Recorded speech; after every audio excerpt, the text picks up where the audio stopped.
Advertência. O material a seguir é uma videoaula apresentada pela servidora Núbia Michela Clementino da Silva como material de estudos do IFPE para fins de atividades remotas no período de pandemia do Covid-19. Seu uso, sua cópia e ou sua divulgação em parte ou no todo por quaisquer meios existentes somente poderá ser realizado mediante autorização expressa da servidora e do IFPE. Caso contrário, estarão sujeitos às penalidades legais vigentes. E aí, seres que brilham, como é que vocês estão? Vamos dar continuidade ao nosso curso de Sociologia 2? Então vamos nessa. Hoje a gente vai pensar a sociedade a partir de Max Weber. Não sabe quem é? Então essa é uma ótima oportunidade de aprender sobre este autor, que é um dos clássicos da sociologia. Senta, pega o caderno, então bota a aula para começar. Vamos conhecer então Max Weber? Olha ele aqui. Max Weber nasceu em 1864 e morreu em 1920. Para nós, alguns pontos são importantes nessa aula que você tem que entender, que é, na perspectiva dele, a ideia de ação social e os tipos ideais. E um outro ponto bastante importante é você perceber que ele vai se contrapor ao Emile Durkheim, tá certo? Tanto ao Emile quanto às ideias de Auguste Comte. O Weber estaria assim no lado oposto a estes dois autores positivistas e evolucionistas. Presta atenção, o Weber ele não acredita na ideia de uma lei geral regendo a sociedade. Para ele isso não existe, assim como ele não acredita nesse processo de evolução. O que ele vê também é que a sociedade ela não é mais forte do que o indivíduo, como o Durkheim mostrava, que havia aquela coerção social gigantesca da sociedade em relação a esse indivíduo. Para Weber, aqui, como a gente colocou aqui, a sociedade não é algo exterior, nem superior ao indivíduo. Você vai entender isso melhor lá na frente. Outro ponto aqui que eu quero destacar é o método dele. Então, vejam só. Ele considerava que a ação social seria a coisa mais importante para o pesquisador investigar. O pesquisador, no caso, o aspirante é sociólogo. Então, o Weber dizia que se você está de olho nessas ações sociais, o método que você vai empregar é um método compreensivo. Ou seja, você vai compreender as ações dos sujeitos, indo do particular, que é do indivíduo, para entender o geral, que seria a sociedade. Ah, ficou confuso? Não se preocupa que a gente vai devagarzinho tentando entender as ideias dele. Então, para a gente é importante perceber que o Weber pressupõe que não é toda a sociedade que determina o particular, o indivíduo. Ou seja, não é a sociedade que vai determinar o modo de ser das pessoas, mas são as pessoas individualmente que vão dar existência à sociedade, tá certo? Vamos seguindo. Lá na página 139 do seu livro, você tem uma síntese das ideias de Max Weber. Vamos dar uma olhada? Alguns aspectos aqui que eu quero destacar com você, além da relevância da influência dele, né, dos estudos que ele desempenhou, é que o Weber ele vai reconhecer, tanto como Karl Marx, que nós vamos ver lá na frente, a importância do trabalho, vejam aqui, e da economia sobre a vida social. Sim, ele vai se interessar por essas perspectivas. No entanto, o Weber vai dar um ponto, vamos dizer assim, ele vai avançar nesse debate quando ele coloca, por exemplo, a importância de pensar a religião relacionada ao trabalho e à economia. É isso mesmo. O Weber vai escrever esse livro aqui, ó, A Ética Protestante e o Espírito do Capitalismo, onde ele vai argumentar que a ética calvinista, de certo modo, influenciou ao desenvolvimento do capitalismo, como a gente vê hoje. Porque esses países protestantes comungavam de uma ética do trabalho e desse posicionamento diferente do católico em relação ao trabalho e ao dinheiro.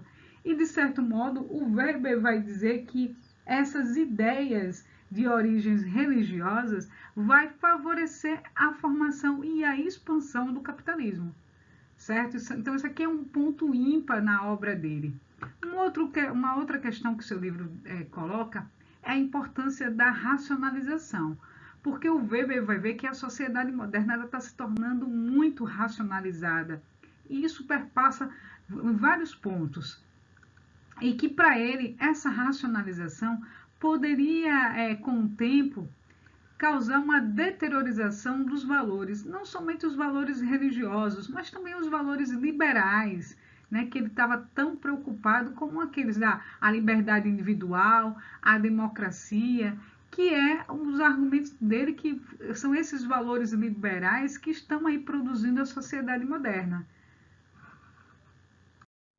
Explicando ainda um pouco mais essa ideia de racionalização crescente na sociedade moderna, a gente vai esmiuçar aqui o trecho anterior.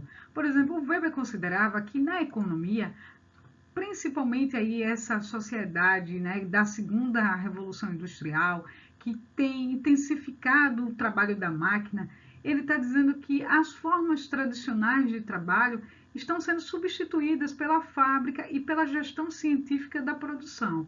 Então o Weber começa a observar como toda, até mesmo a ciência e toda, vamos dizer assim, todo o implemento que é gerado pelo capitalista é para transformar uma produção cada vez mais acelerada e racional. Isso elimina, por exemplo, essa ideia do ser humano, né? O que é esse humano diante de uma fábrica? Nada mais é do que uma máquina, né? É um maquinário ali a serviço da racionalidade, a serviço de ganhar mais tempo, de aumentar a produtividade. Então o Weber vai ficar de olho nisso, né, nessa racionalização que cada vez mais é empregada dentro da economia e também dentro da política. Quando o Weber começa a observar que há uma negação da tradição, né, a igreja, seja católica, seja protestante, seja qualquer que for a religião, ela está perdendo o poder e passa a ser substituída pela lei e pela burocracia. E como a gente já viu, assim, o medo do Weber é que essa... vamos dizer assim, que essa valorização, a racionalidade, a lei e a burocracia acabe provocando a perda dessa liberalidade que ele tanto vê nos costumes e nas ações individuais. Isso tudo são elementos da sociedade moderna, como a gente já viu no slide anterior. Vamos avançar. Chegamos num ponto crucial da sociologia do Max Weber. A gente tem que lembrar que, para ele, a ação social é o objeto da sociologia. Veja que o método dele é um método compreensivo, que é essa tentativa que o pesquisador tem para compreender o sentido da ação. Por que as pessoas fazem o que fazem? Qual o sentido que elas dão a este fazer? Desse modo, o Weber acreditava que a sociedade deveria ser analisada com base nas ações sociais, certo? Então, para você entender como uma sociedade ela tem regras, normas e como os sujeitos estão diante dessas situações, você deve pensar como a ação individual, que é dotada de sentido, passa a se tornar uma ação social. Vamos lá. Então, para o Weber, toda ação individual ela é orientada por algo que é subjetivo, não é verdade?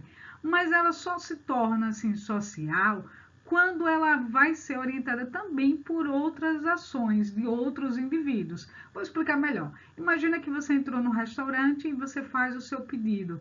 E aí o garçom anota seu pedido e assim você vai cumprindo esse jogo de ações orientada também pela maneira como o garçom e como o estabelecimento cumpre o seu papel.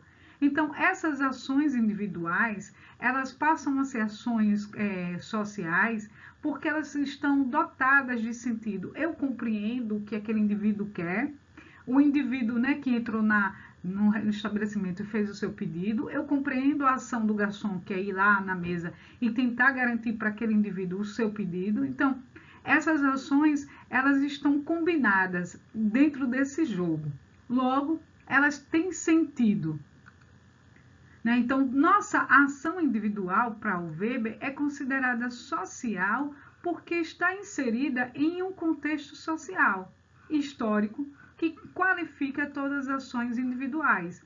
Então, para o Weber, é aquela história que eu digo para você, todo sujeito tem um contexto e ele vai cumprir ações coletivas e individuais orientadas por um sentido. Então, partindo das ações individuais, subjetivas é que é possível compreender as questões sociais mais gerais. Por isso que o método do Weber é um método compreensivo. Então não esquece, tá certo? Quando você falar em Max Weber, pensa, o método dele é compreensivo. O objeto dele é a ação social. Ele quer compreender o sentido das ações sociais. Então, vejam só, para o Weber, as normas sociais se concretizam quando elas se manifestam nos indivíduos como um modo de motivação e não de outra maneira. Assim, por isso que o objeto é a ação social. A ação social é o comportamento humano que possui sentido. Então, não esquece isso. Bem, o Weber, para tentar entender essas ações sociais, ele vai construir uma ferramenta de análise que são chamadas de tipos ideais. Para ele, o sociólogo, na verdade, ele vai construir uma ferramenta que vai tentar se aproximar da realidade. E isso é como se fosse um recurso para medir a realidade, porque se quer compreender o conteúdo dessa realidade. Tá confuso? Olha só. O Weber acreditava que existem coisas na nossa sociedade que elas são regulares, que elas se repetem, certo? Então, você pode dizer, por exemplo, que o brasileiro é um sujeito alegre, que gosta de futebol, que gosta de festa, de carnaval. Vejam só, eu não estou falando especificamente do João ou da Maria, mas na minha imaginação, por ser brasileira, ou no meu senso comum, eu tenho em mente algumas coisas que se repetem. O fato de muitos brasileiros gostarem de futebol, de muitos brasileiros gostarem de festa. Então, para o Weber, o sociólogo vai construir uma ferramenta chamada tipos ideais que vão mostrar elementos dessa regularidade. Ou seja, elementos que mais se repetem dentro da sociedade e que podem ser aferidos. É por isso que ele vai, lá na frente a gente vai ver os tipos ideais de ação social. O Weber acreditava que existiam tipos ideais de ação social, ou seja, existia uma regularidade de algumas formas de agir do indivíduo. Para isso, ele pensou nessas ferramentas. Por exemplo, um tipo ideal que está relacionado a ações social que é racional, que tem relação com fins. Por exemplo, ações que têm como base a expectativa de alcançar fins racionalmente esperados.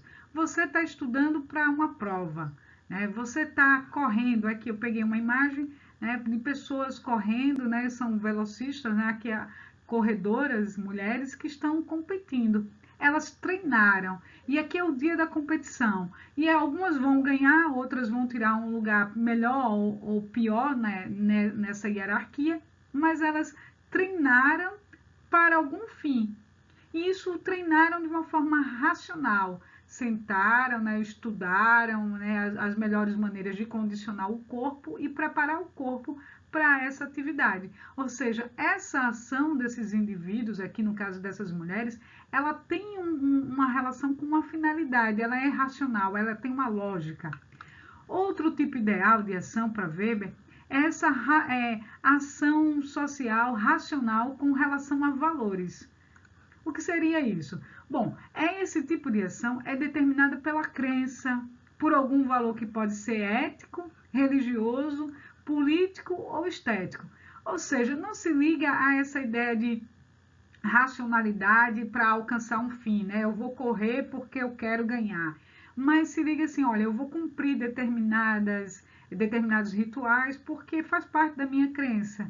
E eu vou ser ético porque eu acredito, né, que ser ético é uma forma justa de estar no mundo. Então mesmo que você leve desvantagens, então você vai agindo porque você está conduzido por valores. Por exemplo, pessoas que se manifestam em campanhas aqui, ó, selecionei com uma campanha contra a violência, né, que existe com relação às mulheres. Então, esse tipo de proposição, esse tipo de manifestações, elas são ações relacionadas a valores. Você se joga lá porque você acredita naquele valor e não necessariamente você vai alcançar a finalidade, você vai conseguir o fim da violência, por exemplo. Seria muito bom, né? Mas a gente ainda está lutando por isso.